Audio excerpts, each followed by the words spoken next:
Hi friends, అందరు ఎట్లున్నారు? మంచిగా ఉన్నారు కదా? నేను కూడా మంచిగా ఉన్నా. మీ సపోర్ట్ ఉంటే ఇంకా మంచిగా ఉంటా. సపోర్ట్ ఇష్టాలందరికీ కూడా పేరు పేరున ధన్యవాదాలు అయితే చెప్తాను.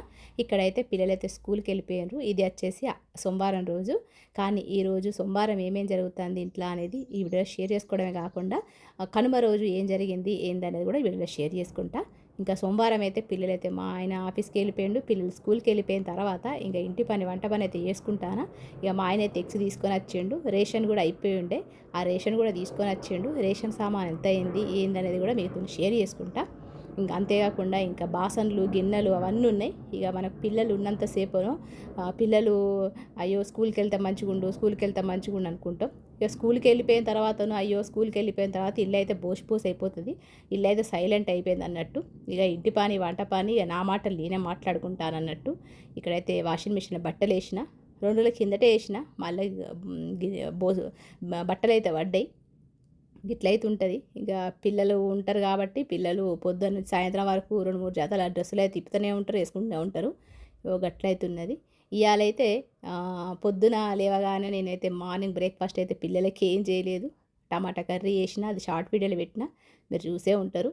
ఇక్కడ ఫ్రిడ్జ్ అయితే మస్తు బాగా రోజులు అవుతుంది క్లీన్ చేయక. ఫ్రిడ్జ్ కూడా క్లీన్ చేసుకోవాలి. రేషన్ సామాన్ తీసుకొచ్చినామంటే ఇక ఇంట్లో గిన్నెలు క్లీన్ చేసుకోవడం, వాషింగ్ మిషను, ఫ్రిడ్జు అన్నీ కూడా క్లీన్ చేసుకోవడం అయితే జరుగుతుంది. మీకు కూడా అంతే అనుకుంటా. ఇక్కడ బెడ్షీట్లు కూడా విండక బాగా రోజులు అవుతుంది, ఒక వారం రోజులు అవుతుంది. ఇక బెడ్షీట్లు అయితే విండుదామని తీసిన.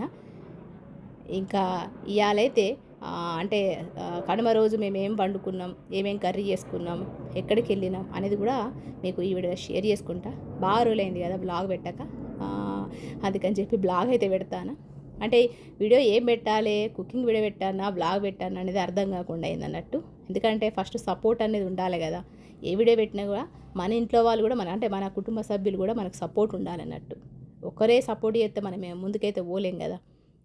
అంతేకాకుండా యూట్యూబ్ అనేది ప్రతి ఒక్కరి ఇంట్లో ప్రతి ఒక్కరికి ఉంటుంది. ఇంకా దానివల్ల స్ట్రిక్ట్ అయితే అయిపోతుంది అన్నట్టు, టైట్ అయిపోతుంది అన్నట్టు. ఇక కిచెన్లో గిన్నెలు అవన్నీ మంచిగా క్లీన్ చేసుకున్న తర్వాత మీకైతే మా ఆయన చేసిన దాల్చా రెసిపీ కూడా మీతో షేర్ చేసుకుంటా. అంతేకాకుండా హైదరాబాద్ పరేడ్ గారిలో మేమైతే హాట్ బెలూన్స్ ఎగరేస్తా అంటే చూడడానికి అయితే వేనా, అది కూడా మీతో షేర్ చేసుకుంటా. ఫస్ట్ అయితే రెసిపీలోకి పోదాం. ఇంకా మా ఆయనే చేస్తాడు దాల్చా అన్నట్టు. ఫస్ట్ అయితే కందిపప్పు ఒక 2 గ్లాసుల నీళ్ళు, 2 గ్లాసులు వేసుకొని మంచిగా నానబెట్టుకున్న దానిలో ఓన్లీ టమాటాలు వేసుకొని మంచిగా మెత్తగా ఉడకబెట్టుకోవాలి. ఇక్కడైతే మటన్ దాల్చా అన్నట్టు. మటన్ వేసుకొని చేయడం వల్ల మంచిగా టేస్టీగా ఉంటుంది. మీకు 2-3 సార్లు కూడా వీడియో పెట్టిన, ఒకవేళ చూడకపోతే మీరు కంప్లీట్ వీడియో చూడొచ్చు. ఆ తర్వాత ఇక్కడ ఇట్లా మటన్ అనేది మంచి కడిగేసుకుని పెట్టుకున్న తర్వాత ఒక పెద్ద గిన్నె అయితే పెట్టుకుందాం. ఆయిల్ ఒక 2-3 టేబుల్ స్పూన్లు వేసుకోండి. ముందుగానే సన్నగా కడిగేసుకున్న ఉల్లిపాయలు, కరివేపాకు, పచ్చిమిర్చి, అల్లం, వెల్లుల్లి ఇవి అన్నీ వేసుకొని మంచిగా ఫ్రై చేసుకోవాలి. ఆ తర్వాత పసుపు, సరిపడ కారం వేసేసుకొని మంచి ఒక్కసారి కలుపుకుందాం. మటన్ దాల్చా అనేది ఫేవరెట్ అన్నట్టు మాకు. మటన్ ఫ్రైకి మటన్ దాల్చా సూపర్ ఉంటుంది అన్నట్టు. ఎక్కువ మటన్ లేనప్పుడు కూడా మనకు మటన్ ఎముకలు, మటన్ బొక్కలు, మటన్ కొంచెం గోషు అవన్నీ వేసుకొని మటన్ దాల్చా చేస్తారు. అయితే ఇక్కడ మంచిగా ఉప్పు కారాలు వేసుకొని మంచిగా కలుపుకున్న తర్వాత మనం ముందుగానే కట్ చేసుకున్న మటన్ కూడా వేసుకొని మంచిగా కలుపుకోవాలి. ఆ తర్వాత కద్దు ముక్కలు అన్నట్టు సొరకాయ ముక్కలు కూడా పెద్ద పెద్ద కట్ చేసుకున్న సొరకాయ ముక్కలు కూడా వేసుకొని మంచిగా కలుపుకోవాలి. ఈ విధంగా ఒక 2-3 నిమిషాలు కలుపుకుందాం. వీటికి సరిపడా ఉప్పు వేసుకుందాం. అంటే సొరకాయ ముక్కలకు దాంతోపాటు గోషుకు అంటే మటన్కు సరిపడా ఉప్పు వేసుకొని మంచిగా కలుపు. ఆ తర్వాత అంతకన్నా ముందే మనమైతే చింతపండు రసం తీసుకొని పక్కన పెట్టుకోవాలి. ఇప్పుడు ఒక్కసారి ఒక 2-3 నిమిషాలు మంచిగా ఫ్రై అయిన తర్వాత మనం ముందుగానే చింతపండు రసం తీసుకున్నాం కదా, అది కూడా ఇందులో వేసుకుందాం. పప్పును టమాటా ముక్కలు అయితే మంచిగా ఉడికిపోయినాయి. ఇక మా ఆయన అయితే మంచిగా రుబ్బుతాడు అన్నట్టు. ఈ విధంగా మంచిగా స్మాష్ చేసుకొని మనం ముందుగానే మంచిగా ఉడికించుకున్న టమాటా ముక్కలు అవన్నీ కూడా ఈ పప్పులో కలిసేలాగా, మటన్ ముక్కలు ఎముకలు అన్నీ కూడా కలిసేలాగా మంచిగా కలుపుకొని మంచిగా మసల పెట్టాలి. అంతే. ఇంకా మనకు ఒక 10-15 నిమిషాలు మనకైతే దాల్చా అయితే మటన్ దాల్చా అయితే రెడీ అయిపోతుంది. ఇక్కడ 1:30 అట్లా అవుతుంది. ఇక మేమైతే అందరం కలిసి కనుమ పండుగ రోజు ఇక మటన్ దాల్చా అయితే చేసుకున్నాము. ఈ విధంగా రెడీ చేసుకొని మేమైతే మధ్యాహ్నం అయితే లంచ్ అయితే ఎంజాయ్ చేస్తాను. అయితే ఇక కొంచెం సేపు అయితే రెస్ట్ తీసుకున్నాం. తిన్న తర్వాత ఒక అరగంట, ఒక 2 గంటలు అయితే రెస్ట్ తీసుకున్నాం. రెస్ట్ తీసుకున్న తర్వాత బయటికి పోదామని చెప్పి మేమైతే రంజాన్ కోసం డ్రెస్సులు తీసుకుందామని చెప్పి బయటికి వచ్చినాం.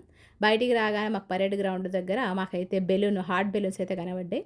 సడన్గా పోయినాం అన్నట్టు. ఒకవేళ మేము కావాలని అనుకోని పోతే ఖచ్చితంగా టికెట్ బుక్ చేసుకోవడం, దీని గురించి వివరాలు తీసుకొని అయితే పోయేటోళ్ళం. సడన్గా పోయినాం అన్నట్టు. ఫస్ట్ టైం చూసినాం. ఎక్సైటింగ్ అనిపించింది. పిల్లలైతే మంచిగా ఎంజాయ్ చేశారు. ఈ హాట్ బెలూన్స్ అయితే ఎగరలేదు, అక్కడనే ఉన్నాయి స్టేబుల్గా. ఒక 15 నిమిషాలు అట్లా ఉంచేసి తర్వాత వాళ్ళను దించేసారు అన్నట్టు. ఒకవేళ మనం ఈ హాట్ బెలూన్స్ ఎక్కాలనుకుంటే ప్రొద్దున 4 గంటలకు 5 గంటలకు వెళ్ళాలి. ముందుగానే టికెట్ బుక్ చేసుకోవాలన్నట. ఎంతనో టికెట్ ఉంటుందట. అదంతా కూడా మనకు ఆన్లైన్లో ఉంటుందట. అవన్నీ తెలుసుకొని పోవాలన్నట్టు. మాకైతే ఏం తెలియదు, సడన్గా పోయినాం.